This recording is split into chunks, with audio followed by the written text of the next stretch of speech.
So how do you build a self-employed resume when you're an independent welder?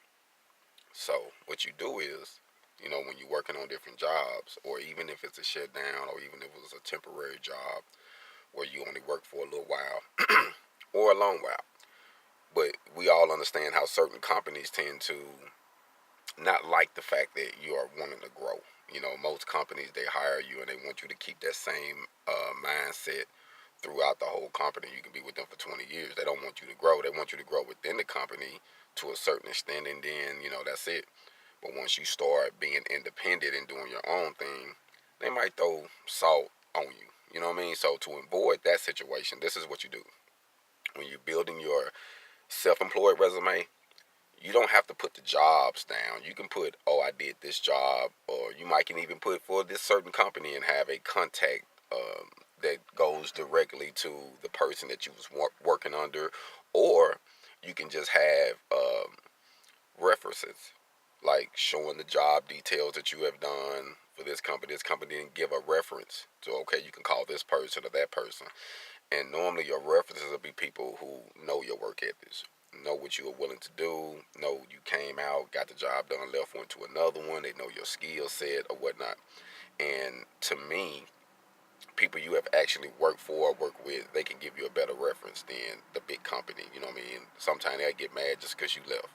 Oh, he left us without giving us a 2 weeks notice. Hell, you fired folks without giving them a 2 weeks notice. You know what I mean? So to me, that shit is all a catch 22, man. You know what I mean? I buck the way that the system tells you to do things because you don't have to do it that direction. I mean, so me personally, you might think my actions are a little unorthodox, but when you're dealing with this system, the system is trickery. You know what I mean? Like, it's not fair.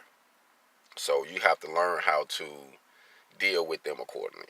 So instead of just building a big resume with all these past jobs you've been on, build your resume with references and also showing what you have done. And you can state this company or state that, and then you can throw a reference name, you know, who you was working with in that company that you know that'll give you a good reference. Or if you feel like that certain job that you did, you know what I mean, it was just a pass through job, don't put it down. I have done a lot of jobs that I do not have on my resume. And some of them were just turn around. Some of them were just, I needed to make some money. Some of them was they was in a bind. Uh, Very oppressive company. I don't like being in a company or being in a situation where I feel oppressed, where I feel like um,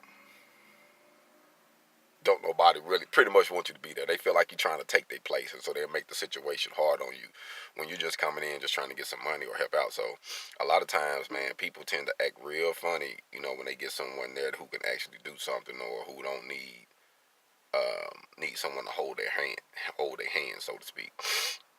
So you know what I mean. I have seen it all, but I will say this: build your resume on the job performances you have done and on your references. So when you do good jobs for good people or people that you know to give you a good reference, keep that information and put that on there. You know what I mean? You don't have to build the traditional resume, that you think you got to have that these people, want to read. Nowadays, pertaining to the job that you're doing, people like to see that you actually been doing this specific work. So be specific on certain things that you did, certain installs, certain wires, certain welding. If you want to uh, shop yourself around like that and do different jobs, you know what I mean? But me personally, I wouldn't use a lot of the jobs that you have worked for, but the references. So when you're building your self-employed resume, keep that in mind that you want to build it based on the fact that you have good work ethics with these people you have worked with, and you know they're gonna give you some good references, and might even throw you some leads. Say, hey, I know a guy, and then there you go. But I wouldn't build it like majority of people build it. With different jobs, every job they went through, um, the people they was under. To me, I think that's typical for office and certain clerical jobs or business jobs. You know what I mean? But when you out in this field, people want to see work ethics. People want to know someone that you actually went out there and you did this and you was able to do it, or you was able to show up on time, or whatever the situation is. But I think it's more wiser to do it that way than do it the traditional way. Hold on.